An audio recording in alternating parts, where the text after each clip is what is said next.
Good afternoon, everyone. I'm joined by the Minister for Women, the Minister for Foreign Affairs and the Minister for Finance to release the Jenkins review. A little while ago, I had the opportunity to speak to Kate Jenkins and thank her for the tremendous work that she has done at our request in establishing the independent review into Commonwealth parliamentary workplaces. I want to thank Kate and Jenkins and all of her team, not just for undertaking this review, but the incredibly professional and sensitive manner in which they undertook this review. This is a difficult issue. It's a sensitive issue. It's a very vulnerable issue for people, understandably.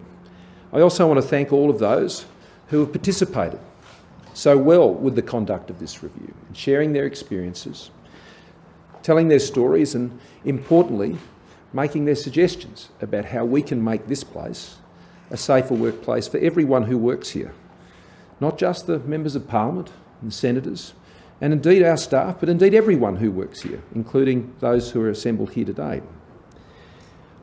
I also want to thank Brittany Higgins for her courage in speaking up about these issues in relation to the terrible events that led her to make those statements. And obviously I have to be careful about what I say about these matters, and you'll understand given where those matters are currently. So please don't take that as anything other than me seeking to support that proper process. But more generally, I do thank her for standing up and speaking up. And her voice has been listened to, not just in the actions that we have already taken, but in the report that is being prepared now by Kate Jenkins.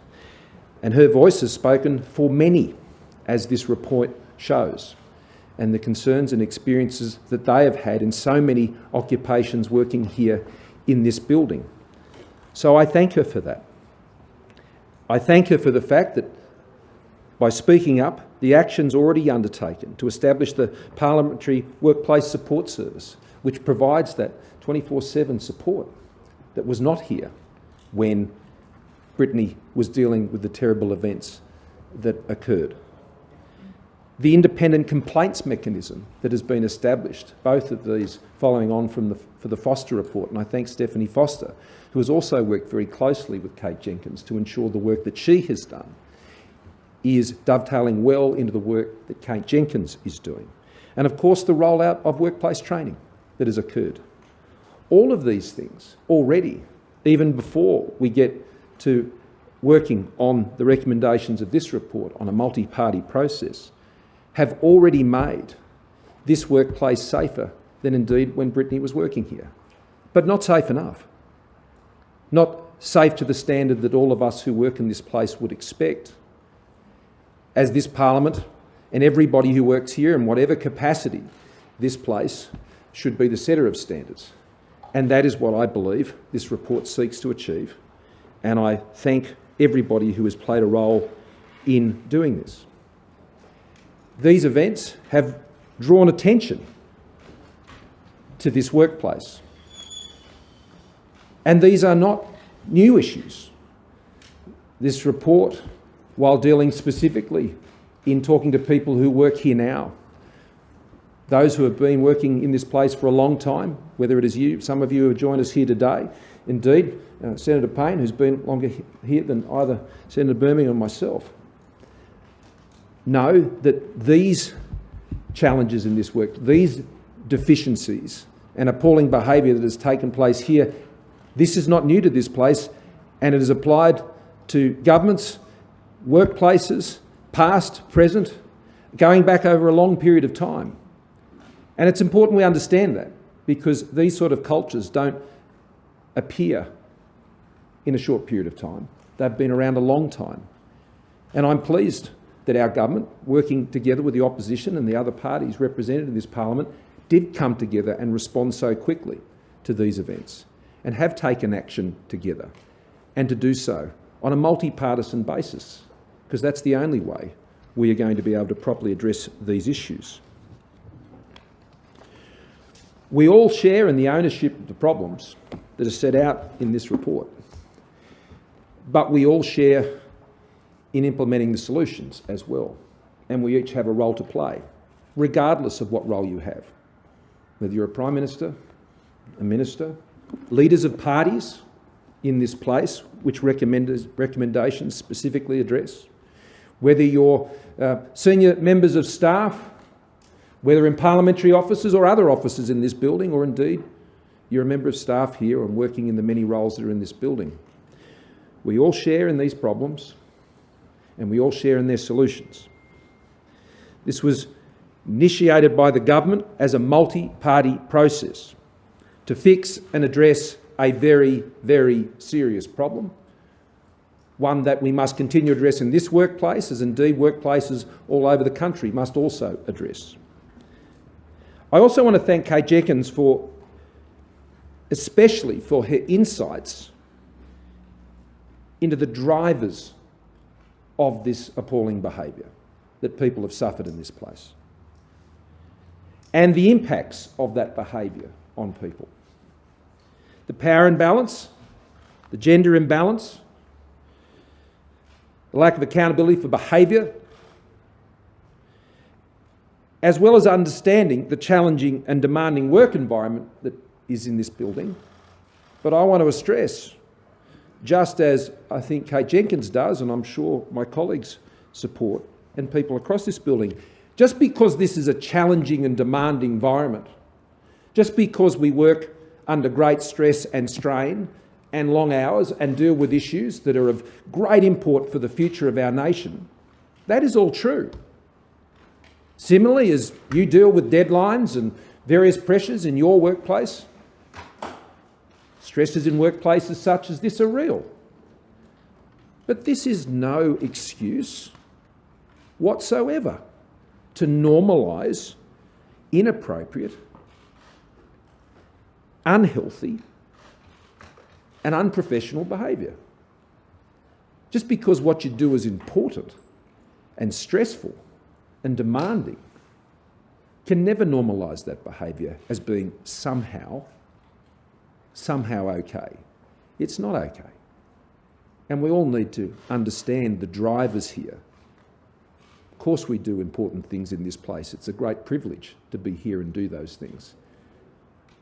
That should only stress upon us the need for those higher standards, not for lesser. We have been confronting these impacts.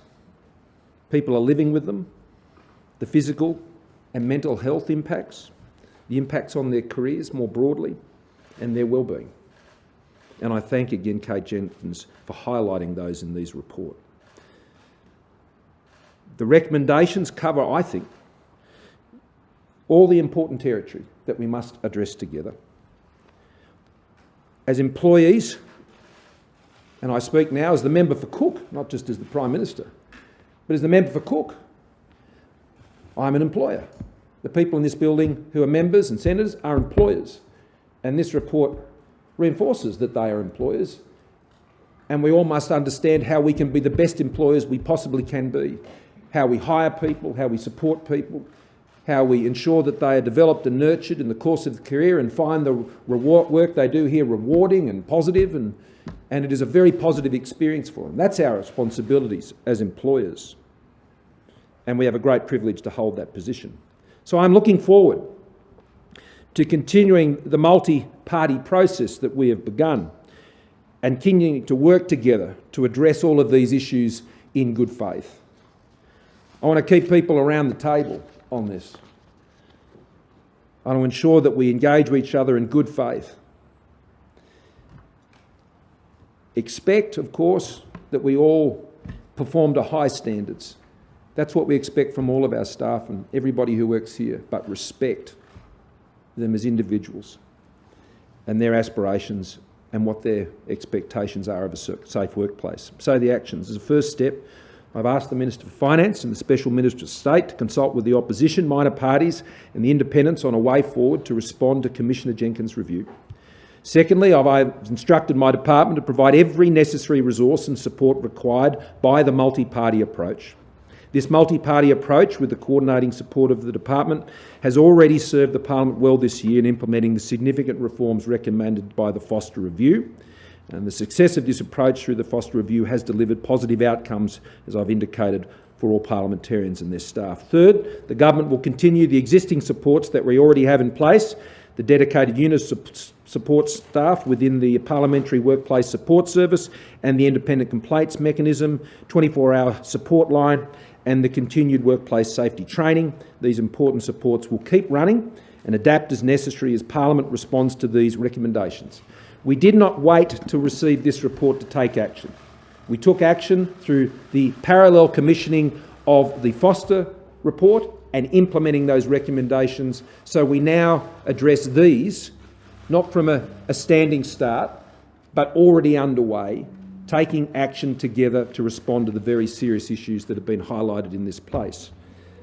These are problems we all own, and they're problems we all have a responsibility together to fix. Maurice.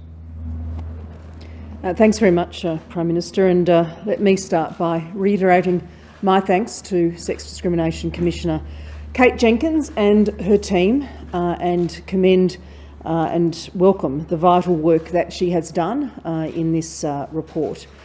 I want to thank the very many contributors to this review, which you will see included 935 survey responses, 492 interviews, 302 written submissions and 11 focus groups. Let me also acknowledge Brittany Higgins, whose own appalling experience in this building was a catalyst for the report and for the input of so many others who have contributed to Kate Jenkins' work. We have already taken some important steps, and the Prime Minister has referred to those, but this report makes very clear that as a Parliament we have more work to do. One striking observation is that people are rightfully proud to work in the Federal Parliament. They come here because they want to make a difference, as I know we all do, in our different roles. And there's a reference to people's decision to participate in the review. Many participants explained that they decided to engage with the review because they care deeply about the institution and they want to be part of the process for change. And that's as it should be. It's deeply disappointing that if anyone arrives here inspired, only to become disillusioned because of the treatment they experience by others. That is terrible for them. It is completely unacceptable, and it's not good for the country that they are serving. So as the Prime Minister has said, we'll look at these 28 recommendations very closely and thoughtfully and positively. And I would also make the immediate observation that we as a Parliament need to come together to address these issues across parties, across chambers, between elected representatives, between staff, public servants, media and all others who work in Commonwealth parliamentary workplaces. We know that the experiences detailed in the report are not unique to parliamentary workplaces, but, as the report affirms, Parliament must have the very best workplace practices. And so making improvements is about doing what is right, about making our parliamentary workplace better for the future. Parliament rightly values high performance, but with that must come equally high expectations about the way that people are treated. Everyone has a right to feel safe and valued and respected, as they do in all workplaces, and today's report is an important further step towards that goal. I also want to say today that I know from the many conversations that I have had around this place and more broadly since the beginning of this year, that the release of this report today may have an impact on people inside and outside this place, on members, on senators, on staff, and on others who work and have worked in this building. Please, if that is a difficulty for you, please seek the support that the Prime Minister has spoken to. Thank you. Thank you. Simon. Thank you, Prime Minister. Thank you, Maurice. The government received this report yesterday and since our receipt of it, the Australian Human Rights Commission and Commissioner Kate Jenkins have provided briefings to the government, to the opposition, to other parties and to individuals that the AHRC has identified as key stakeholders with whom it was responsible and appropriate for them to engage. This is a report that we would wish had not been necessary, but is essential. The release of this report, as the Prime Minister and Maurice have indicated, will be distressing for some who are survivors of sexual assault, sexual harassment and bullying.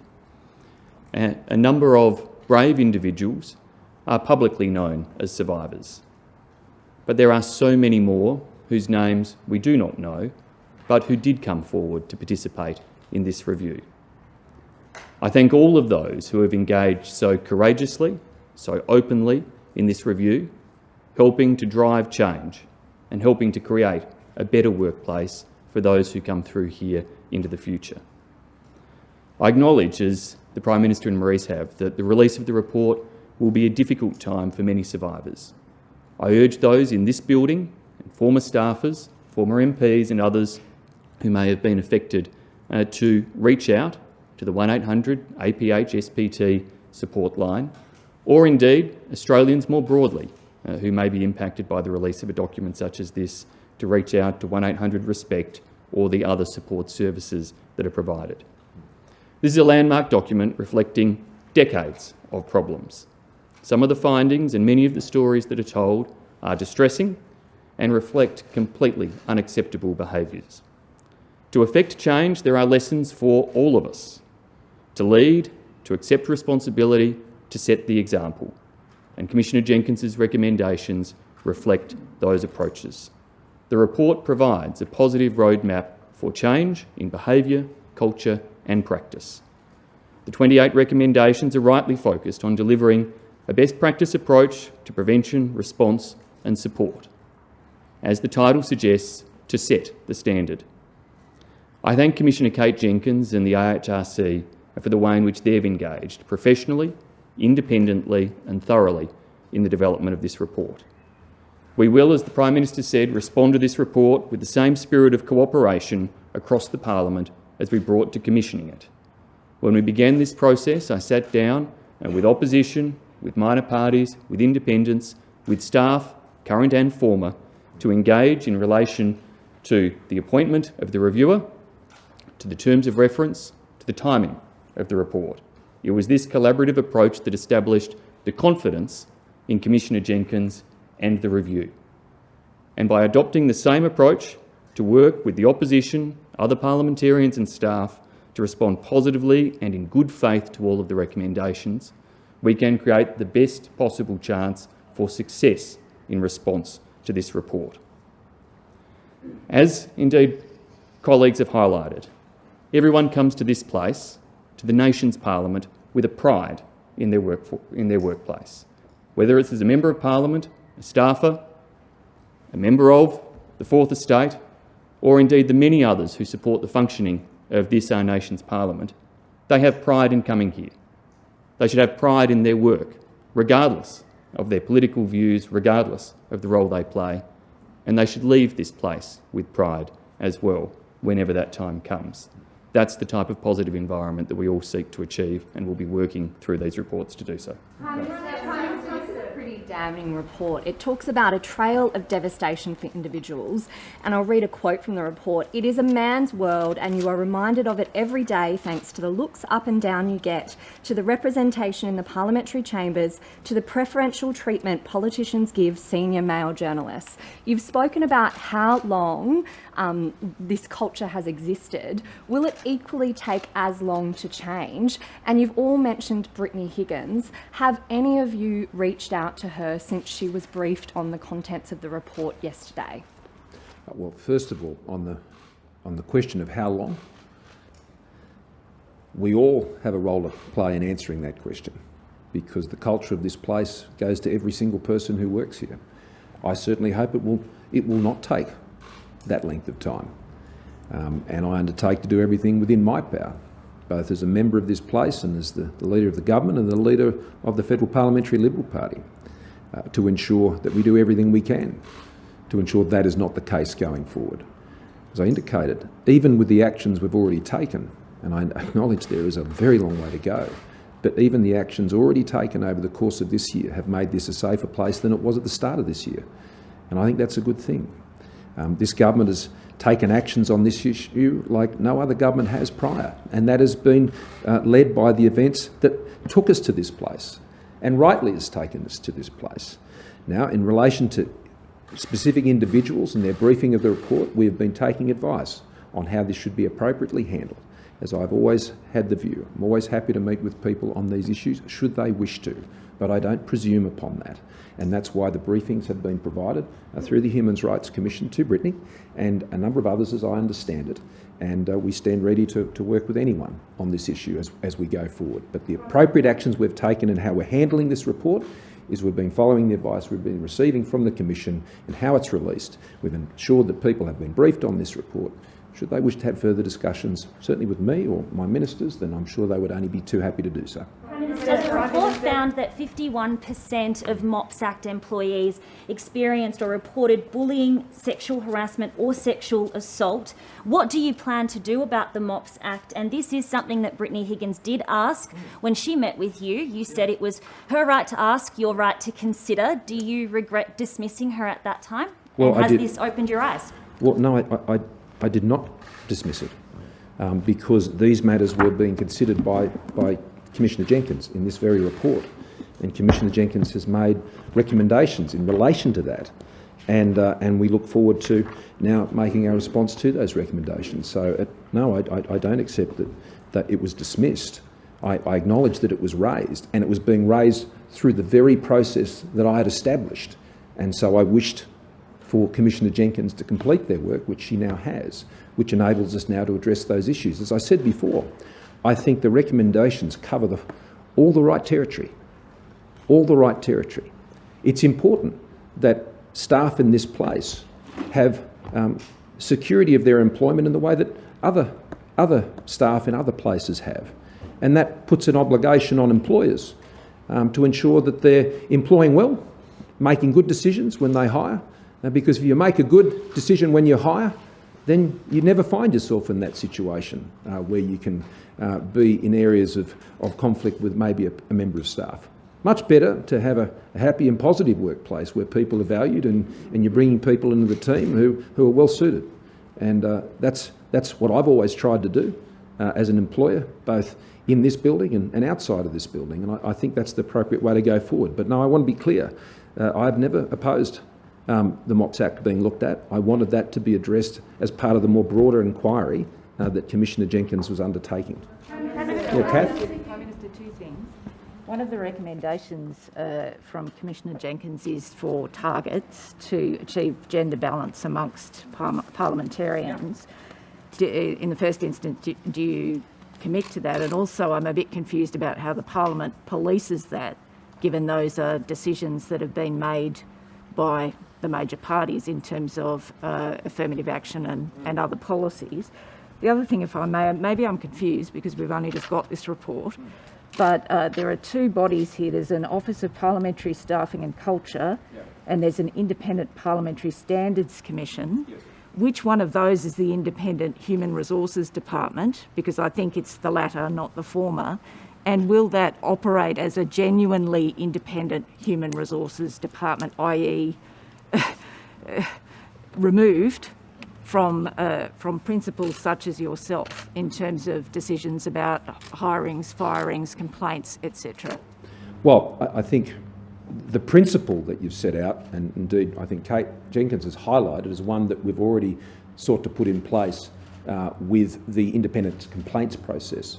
And what Deputy Secretary Foster has put in place, I think quite wisely, which separates out these important issues so staff members can have greater confidence. One of the distressing elements of this report is the confirmation that where those who have had terrible experiences of this terrible behaviour, that they haven't felt they can bring these forward. And so that independence complaints process, which we have already acted upon, has set up that process, I think, to make that a safer way for people to be able to raise these issues. Now, I want to stress that the take forward of these recommendations is not just a matter for the government. This is a report to a multi-panel process, and it is for all parties. This isn't a report into the government. This is a report into all parliamentary parties. Liberal, Labor, Nationals, Greens. It deals with behaviour over a long period of time. And so it is up to all of the parties that make up this parliament. It doesn't single any parliament or any government out for that matter. And I think that is understood. But it is for us together to take that forward. And it is not for the government to be obviously taking a position from where we are, but we want to work with everyone else to get this done. I'll let Simon speak specifically to those other two issues. But on the issue of targets, the report makes recommendations to party leaders. And the Liberal Party has targets on these issues, particularly the Liberal Party has targets on women. We do in our division in New South Wales. My cabinet has a third which are women, which is the highest female representation in a federal cabinet in Australia's history. And I'm incredibly encouraged, as I've been able to get out and about from this building more recently, to be joining female after female Liberal Party candidate in the seats we're seeking to secure at this election. And I'm pleased to see that there have been many more women coming forward. And that's great. I welcome it. It's something I've been working on, as Maurice knows, in our own division for a very long period of time. And I am pleased to say that as Prime Minister, I've appointed more women to my cabinet than any of my predecessors ever in the history of the Federation. And I intend to continue that practice. But Simon. Thanks, Ben. Catherine, in relation to the two different entities recommended by Commissioner Jenkins, the Office of Parliamentarian Staffing and Culture is proposed to essentially operate as a human resources function, to take on many of the current functions and responsibilities of the Department of Finance in that regard, to report and be responsible to the Parliament rather than to the executive wing of government, and to essentially oversee the operation of the MOPS Act, which is recommended for some particular changes as well as broader review under Commissioner Jenkins' recommendations. The Independent Parliamentary Standards Commission is proposed to be the oversight mechanism to handle consistent responses and independent investigation in relation to complaints, bullying, sexual harassment, sexual assault and other misconduct practices. You will note the recommendations propose a code of conduct be applied as well.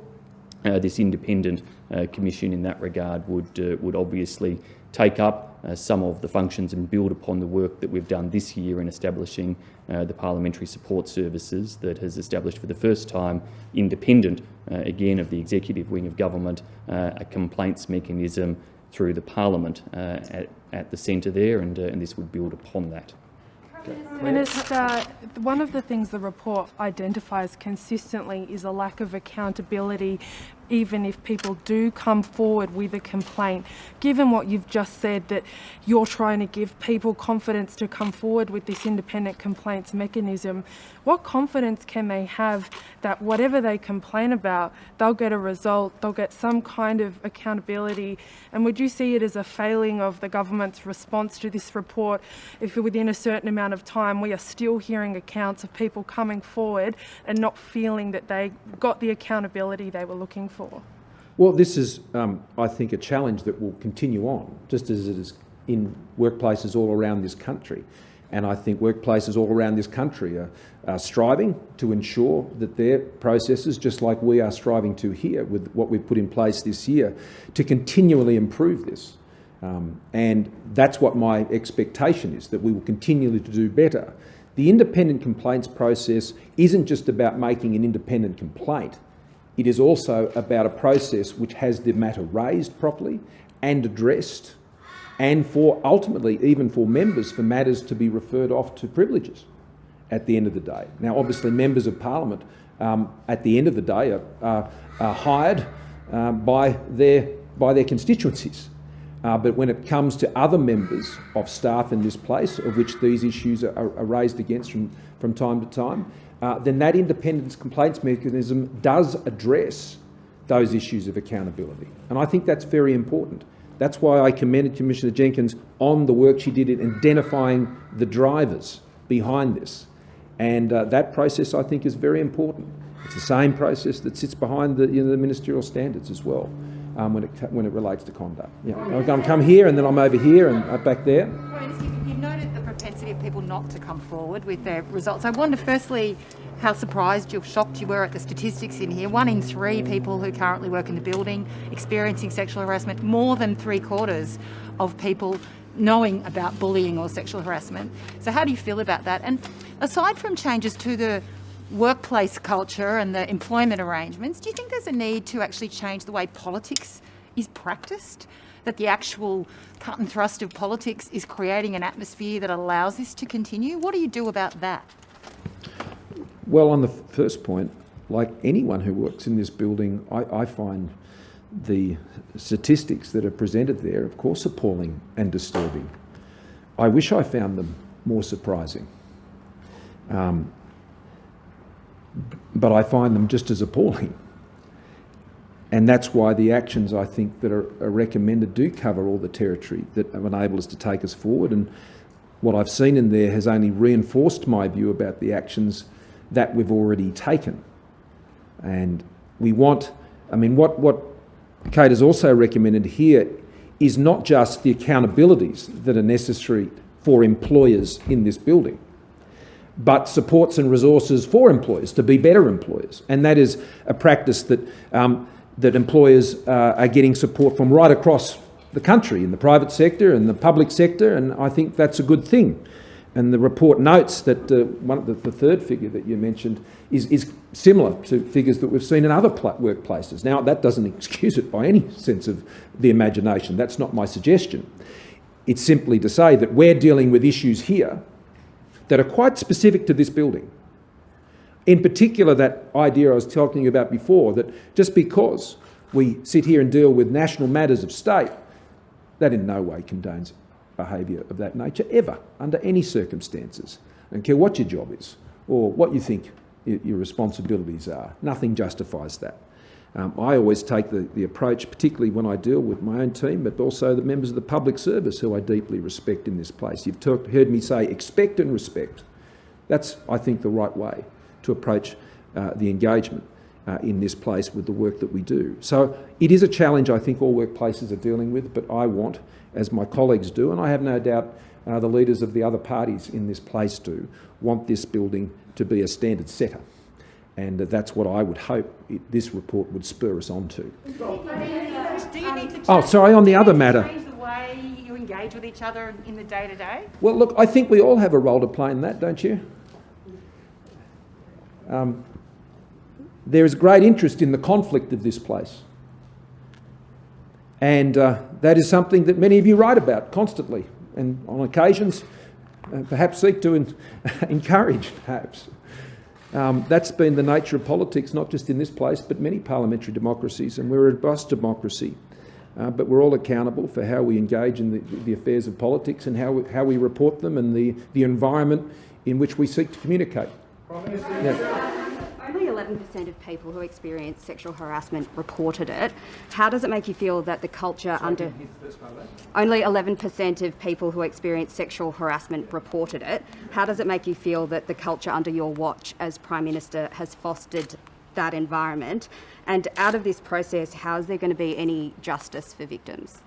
Well, I of course, on 11%, again, when you see the report of sexual abuse in the community as well as here, of course, that is something that concerns me. And I would want these cases of abuse and sexual assault, and of course, reported. And not just through the process we have here, but to proper authorities as well, because we're talking about criminal behaviour here.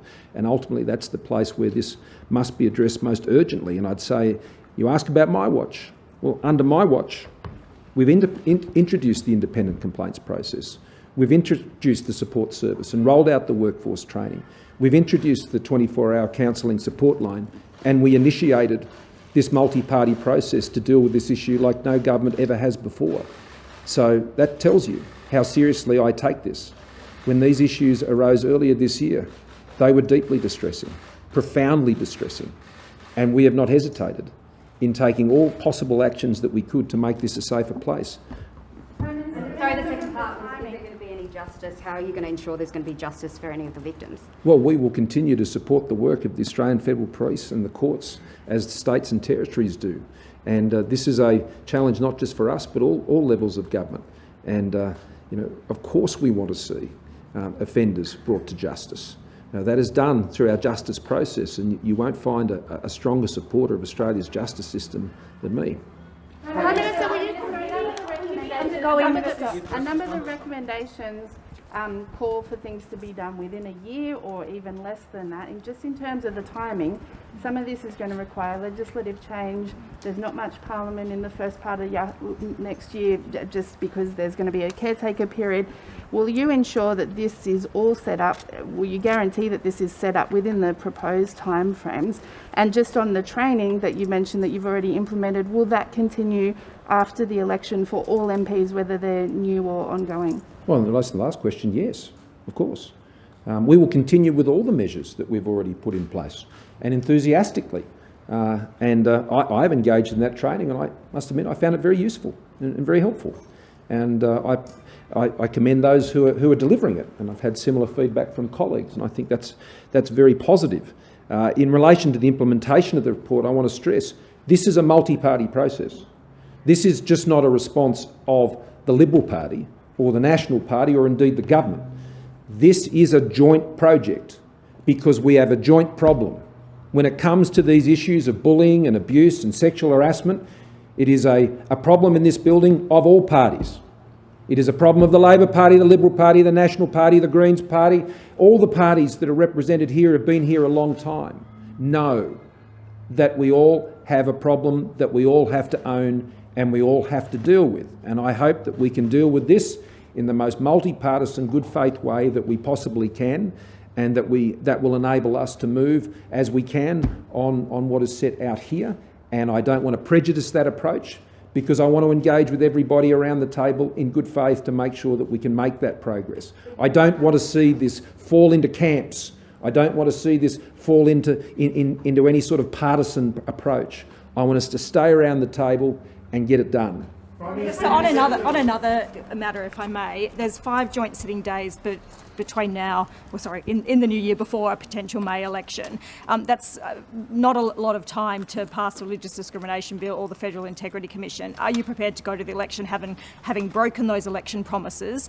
And what explanation will you give to people if that indeed is the case? Well, I don't accept the characterisation of either of those issues. We have a religious discrimination bill. I have introduced it. I have set it out, and we're seeking to take that through the Parliament. We have developed a model for an integrity commission. We have allocated funding for it. We have a 349-page set of legislation to do that, and we have said very plainly that we would like to take this through on a bipartisan basis. And our model is not supported by the Labor Party, who have a 2-page proposal. We have 349 pages of detailed legislation. But I might take us back to the issues of the day. Yep. I'm just interested in hearing you speak directly to people who might feel hesitant, despite all the measures already enumerated about what's going to happen to strengthen the process. What do you say to them if they're concerned or hesitant, lacking confidence in the system? What do you say to the power dynamics that might be holding them back from doing that? We're hearing you. I think what you've seen today and the actions that we've taken is we're hearing you, and we're taking the steps that are necessary to hopefully give you the confidence to be able to raise these issues and to speak of your experiences and to engage in the process that has been set up. No processes are perfect. I think people understand that. But I would hope that it was understood that behind these changes are a serious and good faith intent to enable those voices to be heard, for issues to be raised, for issues to be properly dealt with in a proper process. These are matters that I can't imagine a more sensitive issue. I can't imagine a more difficult issue for any human being to be able to raise these issues, and we have to provide the safest way for that to occur and to ensure that that can be handled properly. So my simple message is we're hearing you, and we're seeking to set up the processes that enable your voice to be heard and the matter to be dealt with. Back. Will you commit to legislating the positive duty on employers? That was a key recommendation in Kate Jenkins's Respect at Work report. We've already given our response to the Respect at Work report, and that's set out in my earlier statements. Prime Minister, you've said several times that this occurs in many workplaces. Do you acknowledge, though, that the problem's been, and you've said this over some months, do you acknowledge the problem's perhaps been worse in Parliament without as strong a HR department set up as corporate life and without consequence? And secondly, as much consequence perhaps in corporate life. And secondly, on Omicron, the measure that you took, given the border's already open, why do that pause? Isn't it, you know, you've either got to go one way or the other, don't you? Well, on the first point you make, and yeah, I have consistently indicated that in this building, in this place, often by the nature of the fact that we have elected members of Parliament and who are here as employers, and what sits around their employment in this place obviously presents unique challenges to how these issues are managed in this workplace. That is real. This is a unique workplace for many other reasons that all of us understand as well. But as I said, that doesn't provide an excuse for unprofessional and other inappropriate and unhealthy and awful behaviour. And so, you know, we have our specific challenges to address here, and I think the independence of these HR functions is an important one.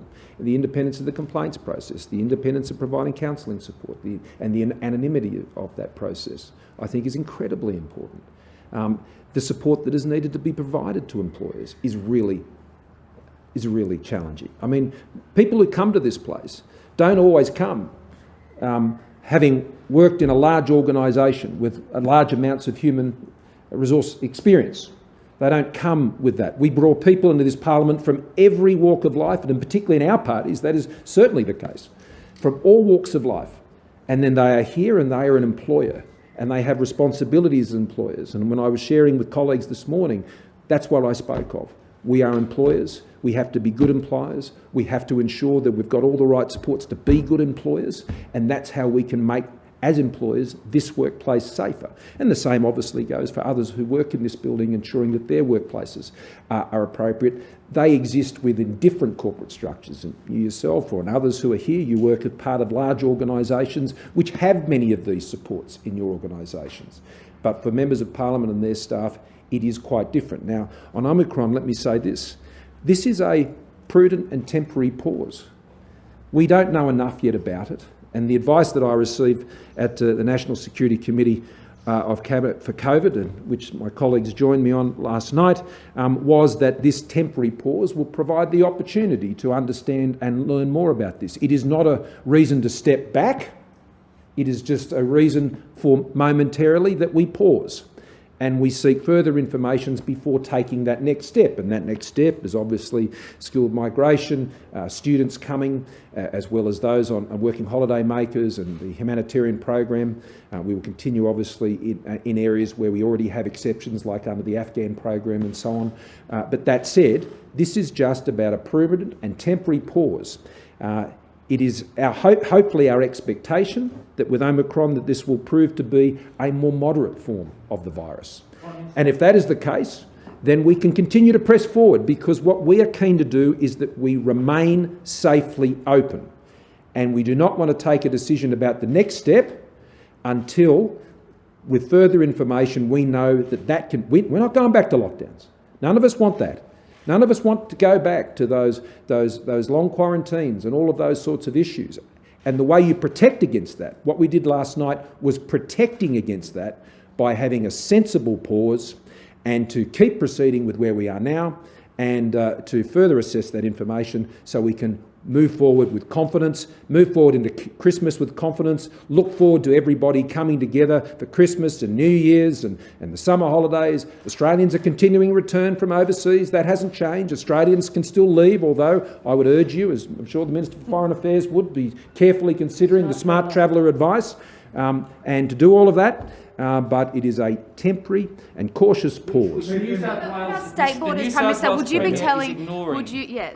be telling the premiers at National Cabinet this afternoon to hold their nerves and stick to their reopening plans so that the internal borders will open by Christmas? Yes, Prime Minister, the New South Wales Premier seems to be ignoring this cautious pause. Sorry, Phil, because he is. You're not used to it. He's saying that up to 250 international students will arrive in Sydney next week. Yeah, that is a separate matter because that is a pilot program that was already in place. We are not ceasing things we were already doing. All we're ceasing was the next step. The pilot programs we had, and I discussed this with the Premier yesterday, so that is entirely consistent. It's entirely consistent because it was already a measure that had been taken. And it is under very controlled circumstances, and it is part of that process. What we have done is not taken the neck, we are just delaying, postponing temporarily for 2 weeks, and indeed if the information allows us to bring that forward again, great, tremendous, because in Australia we're moving forward. We're not going back when it comes to this virus. We are going to keep moving forward into Christmas and into 2022, and we're going to open safely and we're going to stay safely open. And would it be legitimate? There's a couple of premiers, such as South Australia, who are getting a bit of pressure from the local AMA to follow your example and take a pause on the state border with the ACT, Victoria, New South Wales. Would that be acceptable, or you think they should? Well, think of the situation. I mean, many of the states are in different places because they have different experiences of the virus currently. So they're going to have to consider those issues based on the experiences in their own states. And I think that is reasonable. The point we have made, and in my discussions particularly with the two premiers who have moved already onto removing the 14-day quarantine, is there, as I understand it, remaining with the 72-hour arrangement. One of the things we did on Saturday, as Minister for Foreign Affairs will know, is that we took action to back in the requirements for the PCR testing on arrival and over that early period. Now, this is incredibly important.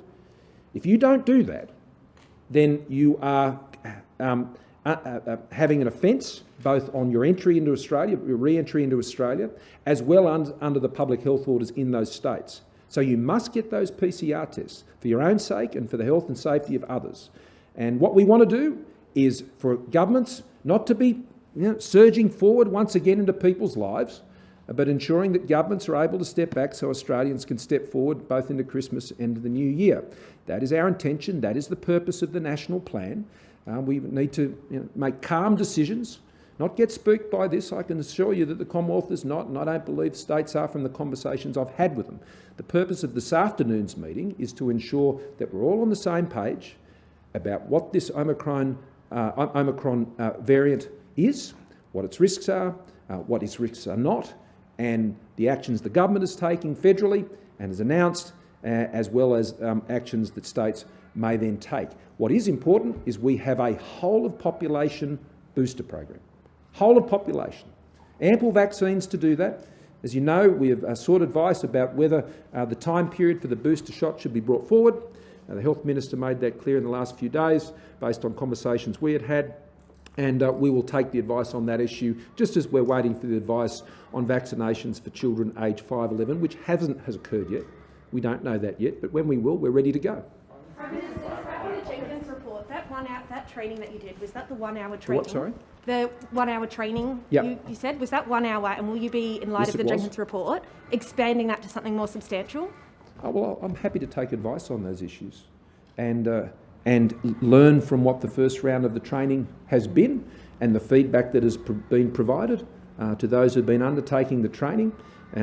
My experience of it was a constructive and a positive one, and I'm sure it was for many others, and they've provided feedback, and the rollout of training will continue under our government. I think it's incredibly important because it helps employers be better employers. Is 1 hour enough, given 1 in 3 staffers who experienced sexual harassment? Well, I found it helpful, but if the advice is that there are improvements in the way that this can be delivered, then why wouldn't we support it? We've certainly supported it without hesitation as it was first recommended to us, and I see no reason why we wouldn't continue to do that and make sure it's an effective tool for people who work in this place. But with that, Parliament awaits. Thank you all very much.